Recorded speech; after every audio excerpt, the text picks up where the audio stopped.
Is breaking news చూస్తున్నాం. నెల్లూరు జిల్లాలో మరో లేడీ డాన్ వ్యవహారం వెలుగులోకి వచ్చింది. ఉద్యోగాల పేరుతో కోట్లు కొల్లగొట్టినట్లు రజిత అలియాస్ రమ్యపై ఆరోపణలు వచ్చాయి. ఈ కేసులో ఆమెను పోలీసులు అరెస్ట్ చేశారు. ఉద్యోగుల పేరిట మోసం చేసినట్లు సీఐ శ్రీనివాసరావు తెలిపారు. నెల్లూరు జిల్లా సైదాపురం మండలం కలిచెడు గ్రామానికి చెందిన పూజారి చందన అనే మహిళ చేసిన ఫిర్యాదుతో పోలీసులు విచారణ చేపట్టారు. కలువాయి మండలం చవటపాలెం గ్రామానికి చెందిన రజిత మోసం చేశారని బాధితురాలు ఆరోపించారు. తనకు ఎస్బీఐలో జనరల్ మేనేజర్ ఉద్యోగం ఇప్పిస్తానని విడతల వారీగా 52 లక్షల రూపాయలు తీసుకున్నారని వెల్లడించారు.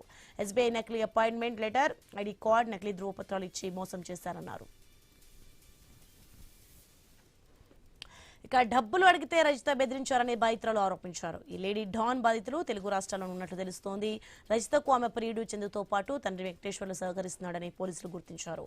అనేక మంది బాధితులు గతంలో ఫిర్యాదులు చేసిన లేడీ డాన్ కు పోలీస్ అధికారి సహకారం అందించారని ఆరోపణలు వస్తున్నాయి. తమకు న్యాయం చేయాలని బాధితురాలు కోరుతున్నారు. రజితపై హైదరాబాద్ కూకట్పల్లి పోలీస్ స్టేషన్ తో పాటు పలు చోట్ల కేసులు నమోదైనట్లు పోలీసు రికార్డులు చెబుతున్నాయి.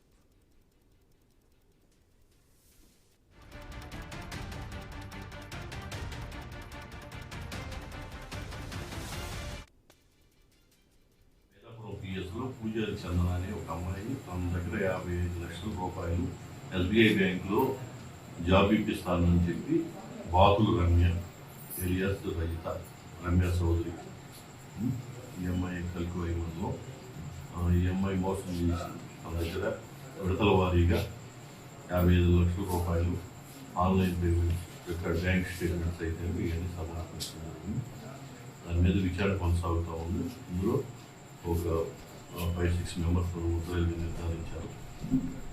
గతంలో ఇన్వెస్టిగేషన్ ఆఫీసర్ సైదాపురం ఎస్ఐ గారు బందోబస్తు డ్యూటీలో కలువాయి ఎస్ఐ గారు ఈరోజు స్టేషన్ చేస్తున్నారు. ఉన్న క్రమంలో ఆ అమ్మాయిని అందుబాటులో ఉంటే పిలిచి విచారించి నేరం ఒప్పుకుంది. 55 లక్షలు తను జాబ్ ఇప్పిస్తానని ఫేక్ ఐడి.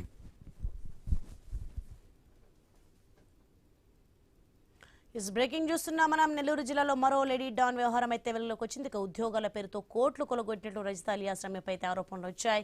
రైట్కి ఇదే అంశానికి సంబంధించి మరింత సమాచారం మా ప్రతినిధి సాగర్ అందిస్తారు లైవ్ లో. ఎస్ఎస్ సాగర్, మొత్తానికి చూస్తున్నాం ఈ కేసులో ఆమెను అయితే పోలీసులు అరెస్ట్ చేశారు. మరి ఉద్యోగుల పేరిట మోసం చేసినట్లయితే శ్రీనివాసరావు తెలుపుతున్నారు. దీనికి సంబంధించిన పూర్తి అప్డేట్స్ ఏంటి? లేడీ డాన్లకు అడ్డాగా మారిపోతుంది. అంటే ఒక అసాంఘిక కార్యకలాపాలకు ఒక సెక్టార్ అని లేదు. గతంలో ఎంతో మంది లేడీ డాన్లు నెల్లూరు నుంచి వచ్చారు. ప్రస్తుతం అయితే మనం మాట్లాడుకుంటున్న రజిత అలియాస్ రమ్య, ఈమె నెల్లూరు జిల్లాకు సంబంధించి కలువాయి అనే మండలం, అలాగే చవటపాలెం గ్రామం అయింది.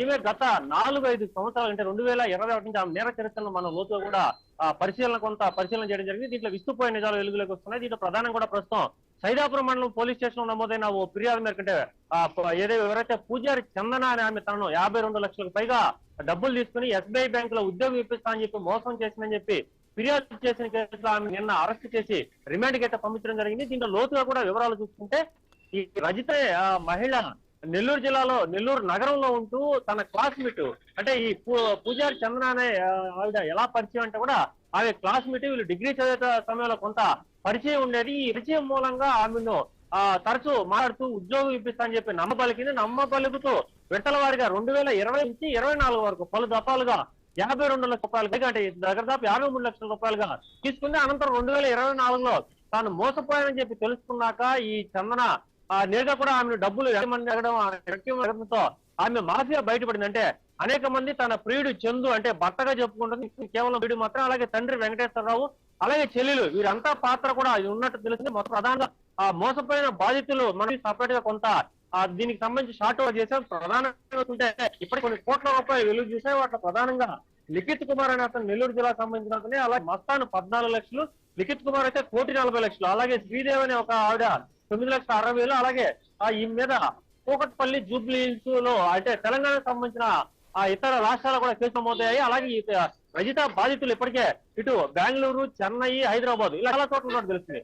ప్రధానంగా కూడా రజితకు ఒక పోలీస్ అధికారి సహకారం అందించినట్టు తెలుస్తుంటే నెల్లూరు నగరంలోని 5వ పట్టణ పోలీస్ స్టేషన్ లో ఈ బాధితులు ఎవరైతే ఉన్నారో 2024 నుంచి కూడా పలు దఫాలుగా ఫిర్యాదులు ఇస్తూ ఉన్నారు. చాలా వరకు కొన్ని సమయంలో ఫిర్యాదులు తీసుకోలేదు బాధితులు. అంటే ఈ రజిత బాధితులు 10ల సంఖ్యలో ఉన్నప్పటికీ ఇదంతా సివిల్ మ్యాటర్ కాబట్టి పోలీసులు చాలా లైవ్ గా తీసుకున్నారు. అలాగే ప్రధానంగా సుమారుగా 10 కోట్ల నుంచి 15 కోట్ల రూపాయలు మోసం ఈ రజిత ఎక్కడికైనా పోలీస్ స్టేషన్ వెళ్ళినప్పుడు ఆ పోలీసులకి కొంత నగలు ఇస్తూ బాధితుల వైపు పోలీసులు బాధితులే తిరిగి కొంత ఇబ్బంది పెట్టిన పరిస్థితి నెలకొంది. ప్రధానంగా ఇప్పుడు ఈ కేసులో చూసుకుంటే రజిత ఎవరినైతే మోసం చేసి సైమండలం గ్రామానికి చెందిన చందన దగ్గర విడతల వారిగా డబ్బులు తీసుకుని నమ్మబలికేందుకు స్టేట్ బ్యాంక్ లో ఒక జనరల్ మేనేజర్ ఉద్యోగం ఇప్పిస్తా అని చెప్పి ఆమెకు ఒక ఫేక్ ఐడి కార్డు తయారు చేసేయడం, అలాగే ఫేక్ ఈమెయిల్ క్రియేట్ చేసేయడం, అలాగే ఫేక్ కు సంబంధించిన కొంత అపాయింట్మెంట్ లెటర్ కూడా ఇవన్నీ కూడా జరిగాయి. అంటే నమ్మబలికేందుకు ఆ నమ్మబలికిన తర్వాత కూడా విస్తుపోయే విషయాలు ఏంటంటే బాధితులు చెప్పిన వివరాల మేరకు ఈమె హైదరాబాద్ లో విలాసవంతమైన జీవితం అనుభవిస్తుంది. నెల్లూరులో కూడా ఆమెకి అనేక ఆస్తులు ఉన్నాయంటే దోచేసిన నగదు అనేక చోట్ల కూడా మొత్తం కూడా ఈమె ఆస్తులు కొన్నట్టు కూడా తెలుస్తుంది. హైదరాబాద్ లో ఉంటూ డబ్బులు ఇస్తామని చెప్పి హైదరాబాద్ పిలిపించి అక్కడ వీళ్ళని భయభ్రాంతులకు గురి చేసి చిన్న బిడ్డలు కొన్ని నెలల బిడ్డలు తీసుకుని హైదరాబాద్ పోయినప్పుడు అక్కడ తిరిగి వీళ్ళ మీదే కేసులు పెడతాం, మిమ్మల్ని బెదిరించి కూడా తెలియండి. సో చాలా మంది బాధితులు డబ్బులు పోగొట్టుకున్నప్పటికీ తమ ప్రాణాలు ఎక్కడ పోతాయో దాని వల్ల ఎక్కడ ఇబ్బందులు పడతామని చెప్పి చాలా వరకు వెనకడుగు వేసిన పరిస్థితి. గతంలో మనం చూసాం కొన్ని నెలల క్రితమే నెల్లూరుకు సంబంధించి నిడుగుంట అరుణ ఎంత పెద్ద సెన్సేషన్ అయిందో లేడీ డాన్ గా మనం చూసాం. అలాగే గూడూరు టిట్ హౌస్ లో వందన వ్యక్తి ఏకంగా ఒక యువకుడిని చంపినట్టు చూసాం. అలాగే మరో కేసులో కామాక్షి నెల్లూరు ఇక్కడ కేపీ హౌసింగ్ బోర్డు లో వచ్చిన కామాక్షి గంజాయికి డాను. సో ఈ విధంగా ప్రతి కొన్ని రోజులకు ఒకసారి నెల్లూరులో ఏదో రూపంలో ఏదో ఒక చోట ఒక లేడీ డాన్ అయితే వెలుగు చూస్తుంది. దీని మీద పోలీసులు ఉక్కుపాదం మోపాలి.